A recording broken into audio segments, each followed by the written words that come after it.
Shanti doesn't raise her voice. She doesn't threaten anyone. She doesn't even move fast. But that's exactly why she's dangerous. In a world where everybody is loud, angry, and ready to pull the trigger, Shanti survives by staying calm and unreadable. And lately, that calm feels fake. Something about her feels off. Like she already knows how this story ends and she's just waiting for everyone else to catch up. The truth is, Shanti isn't reacting to the chaos around her anymore. She's shaping it. And once you see that, every small look, every pause, and every choice she makes starts to feel like part of a bigger plan. Shanti has learned how power really works in Chicago. Power isn't about who has the most soldiers or the biggest guns. It's about information, timing, and patience. She listens more than she talks.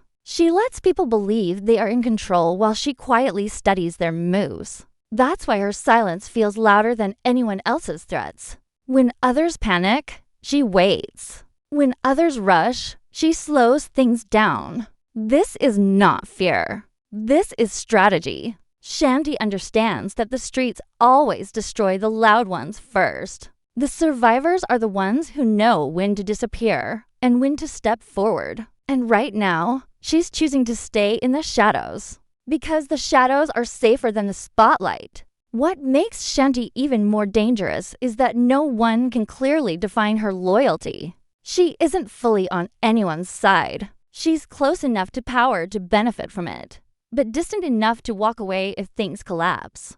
That balance is not an accident. It's survival instinct. She knows alliances in this world don't last forever. People switch sides fast, and promises mean nothing once fear takes over. Shanti moves like someone who expects betrayal, not someone who hopes to avoid it. And when you expect betrayal, you're never truly surprised by it. That mindset keeps her one step ahead of people who still believe in loyalty. There's also something else happening with Shanti. She's watching who cracks under pressure and who doesn't. She's learning who panics, who lies badly, and who makes mistakes when emotions get involved. Every conversation is a test. Every moment is a chance to collect leverage. And leverage is more valuable than money in this world. Shanti isn't trying to win today's fight. She's preparing for tomorrow's fallout. When the dust settles, she wants to be standing next to whoever survives, not buried with those who didn't think ahead. That's why she feels untouchable right now. She's already playing the next round while everyone else is stuck in the current one. If Shanti were reckless, she'd already be dead. If she were loyal, she'd already be trapped. Instead, she stays flexible.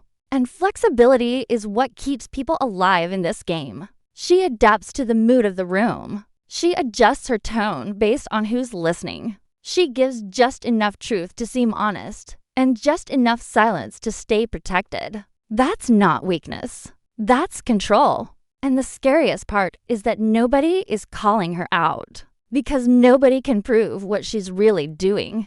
Shanti's strength is that she leaves no fingerprints behind. This is why Shanti feels like she's playing games. Not childish games, but survival games. She's positioning herself for every possible ending. If power shifts, she survives. If someone falls, she distances herself. If war breaks out, she chooses the safest side at the last possible second. And when people finally realize she was never fully with them, it will already be too late. Shanti isn't trying to rule the streets. She's trying to outlast them. And in a world where everyone eventually loses, outlasting might be the smartest move of all.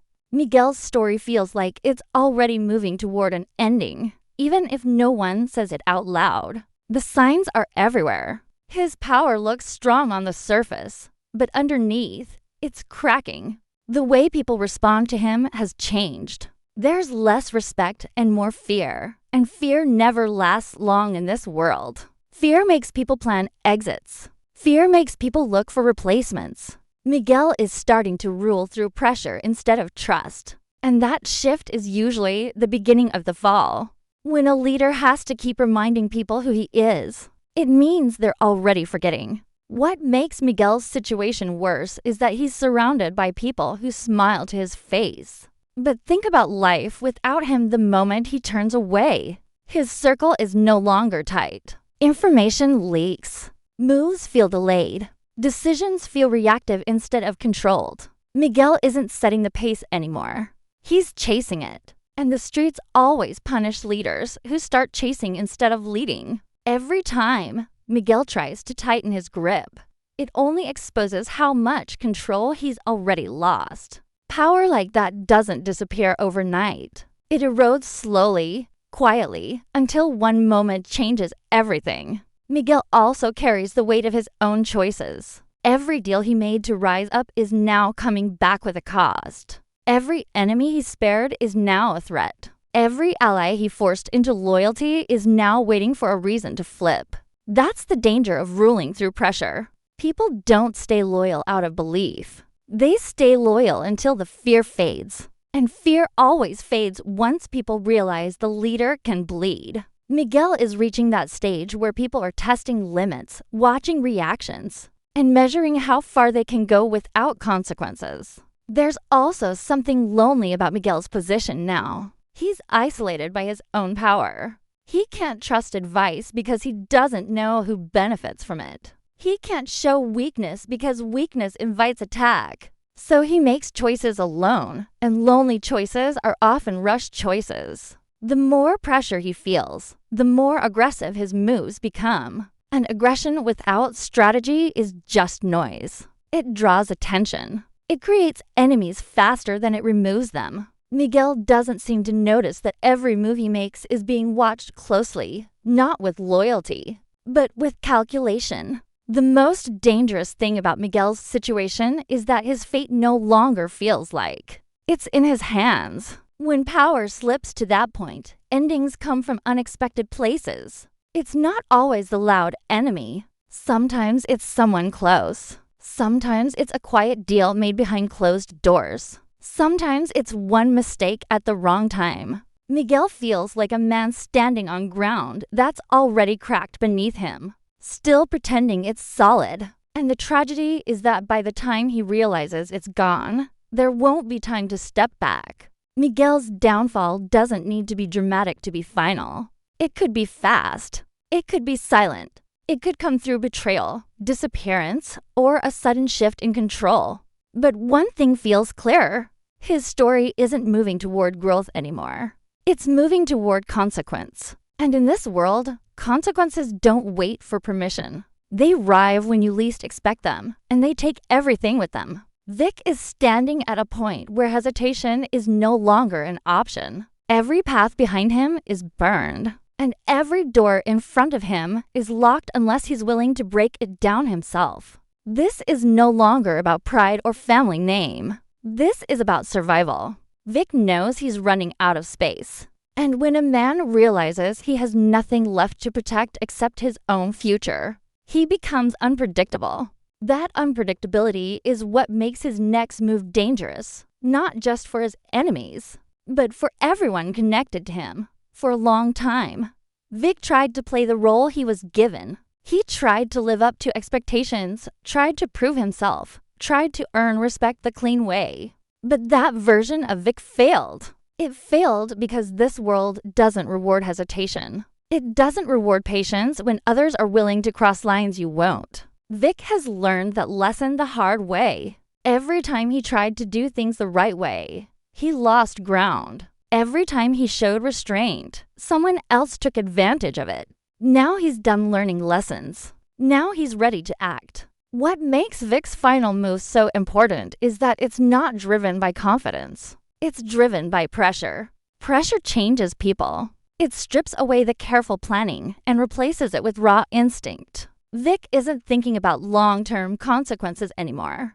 He's thinking about immediate results. That shift alone tells you how serious the situation has become. When someone stops planning for tomorrow and focuses only on today, it means tomorrow no longer feels guaranteed. Vic is acting like a man who believes this is his last chance to matter.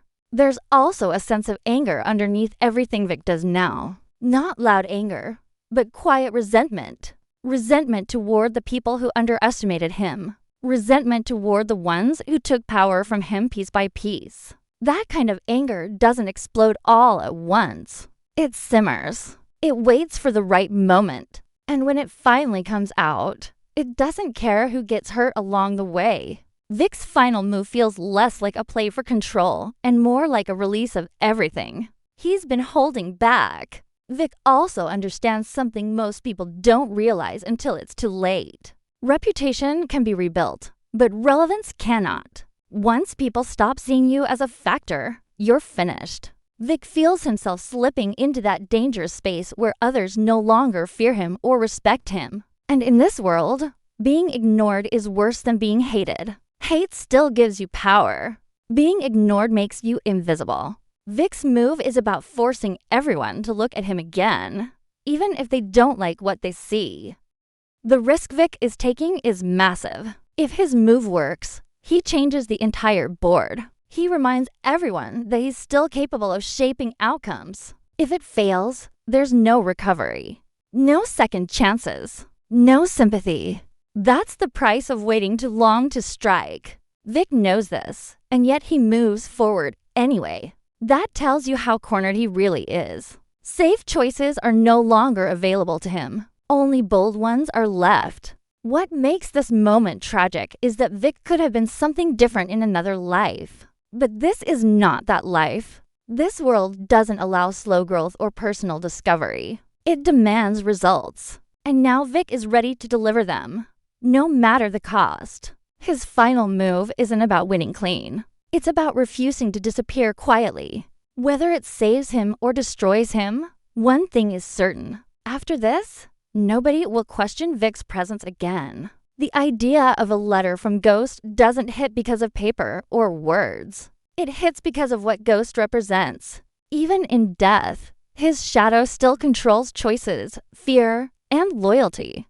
Ghost was never just a man. He was a standard, a warning, a memory that refuses to stay quiet. So when the idea of a letter surfaces, it doesn't matter if it's real at first. What matters is the effect it has. People start second-guessing themselves. Old wounds reopen, and suddenly the past feels like it's reaching forward to shape the present. A letter from Ghost wouldn't be emotional. It wouldn't be soft.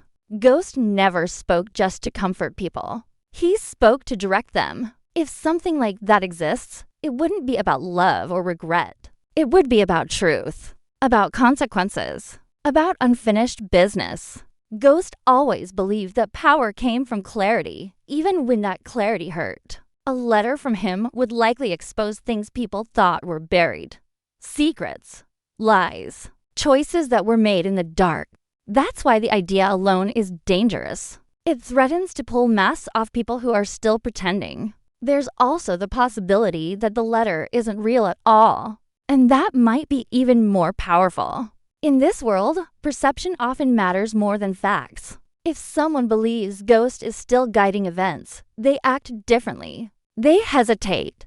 They listen more closely. They start asking questions they were avoiding. Using Ghost's name has always been a weapon. People fear disappointing him more than they fear each other. So whether the letter is real or a setup, it serves the same purpose. It creates pressure. It forces movement. And it pushes people into making choices before they're ready. If someone is using Ghost's voice, then that person understands his influence perfectly. They know which buttons to press. They know which words would carry weight. That means this isn't random. It's calculated. Whoever benefits from a letter like that is someone who wants control without being seen. Ghost mastered that kind of power when he was alive. Using his image now would be the ultimate form of manipulation. It's not about bringing him back. It's about keeping everyone trapped in his shadow.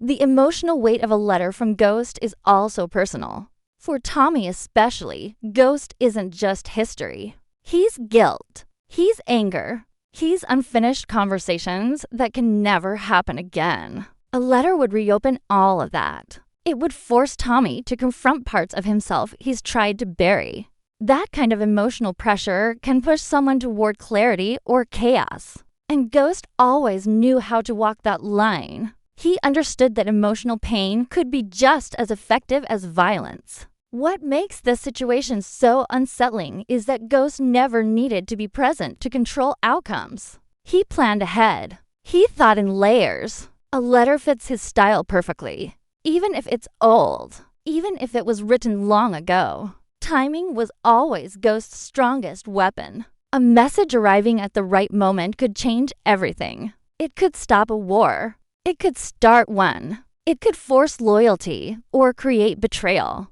That's the kind of reach Ghost always had. In the end, the question isn't whether the letter is real. The real question is why it's appearing now. Nothing in this world surfaces without a reason. If Ghost's name is being brought back into the conversation, it means someone wants to reshape the board using the past. And the past is dangerous because people underestimate it. They think they've moved on until it reminds them that some stories never truly end. Everything starts to feel unstable once all these paths begin crossing at the same time. No move exists in isolation anymore. One decision in one corner of the city sends ripples everywhere else. That's when betrayals stop being personal and start becoming unavoidable. People aren't choosing sides based on loyalty or emotion anymore. They're choosing based on survival. And survival has a way of turning even the closest connections into liabilities. When pressure builds like this, silence becomes suspicious. People stop sharing information. Meetings get shorter. Plans feel half-formed. That's usually the sign that something is already in motion behind the scenes. Betrayal rarely announces itself. It shows up as hesitation, as delayed responses, as sudden changes in behavior. Everyone involved feels it, even if no one can name it. Trust doesn't break all at once. It thins out slowly until it's gone. What makes this moment dangerous is that everyone believes they're acting defensively. Each person thinks they're protecting themselves from a threat that might be coming. But when everyone is in defense mode, aggression becomes accidental. One protective move looks like an attack to someone else. A lie meant to buy time looks like a setup. And suddenly reactions spiral faster than intentions. That's how chaos starts. Not with one big mistake, but with many small ones made out of fear. This is also where long-held secrets become weapons. Information that was once harmless now carries weight. A name, a past deal, a hidden connection. Things people thought were buried suddenly resurface because someone needs leverage. And once leverage is used, it can't be taken back. That's when lines are crossed permanently. Relationships change. Alliances fracture. And the damage becomes personal whether people want it to or not. There's a moment in every power shift where people realize the rules they were following no longer apply. That moment is here. The old structure is breaking down, but the new one hasn't fully formed yet. That gap is where the most damage happens. People make moves without knowing what the outcome will be. They gamble instead of calculate. And gamblers always lose more than they expect. What's coming isn't just about who wins or loses. It's about who survives the fallout. Some people will make it through by staying quiet. Others will try to force control and expose themselves. And a few will disappear entirely, not because they were weak, but because they were in the wrong place when everything collapsed. This stage of the game doesn't reward bravery. It rewards awareness. Once betrayal starts stacking up, consequences move fast. There's no time to fix mistakes or explain intentions. People react based on what they believe, not what's true. And belief is shaped by fear more than facts. That's why once the chain reaction begins, it's almost impossible to stop. Every move adds momentum. Every response raises the stakes. By the time everyone realizes how connected their choices were, it will already be too late to separate them. The damage will be done. The alliances that held everything together will be gone. And what replaces them won't be stable or fair. It will be raw power, raw instinct, and raw consequence. This is the point where the game stops being about control and starts being about survival. What comes next is not a reset. There is no clean slate waiting after everything that has happened. The future of this world is shaped by damage, not hope. Every choice made so far leaves a mark, and those marks decide who gets to move forward and who gets left behind. The story isn't building toward peace. It's building toward a new kind of order, one formed from loss, fear, and hard lessons that can't be unlearned. The balance of power is changing, but it isn't settling. It's breaking into smaller, more dangerous pieces. Instead of one clear leader, there will be multiple forces pulling in different directions. That kind of landscape is unpredictable. It creates room for sudden rises and fast falls. People who were once protected by structure are now exposed. People who stayed quiet may finally step forward. And those who relied too much on old rules will struggle to survive under new ones. This shift also makes everything more personal.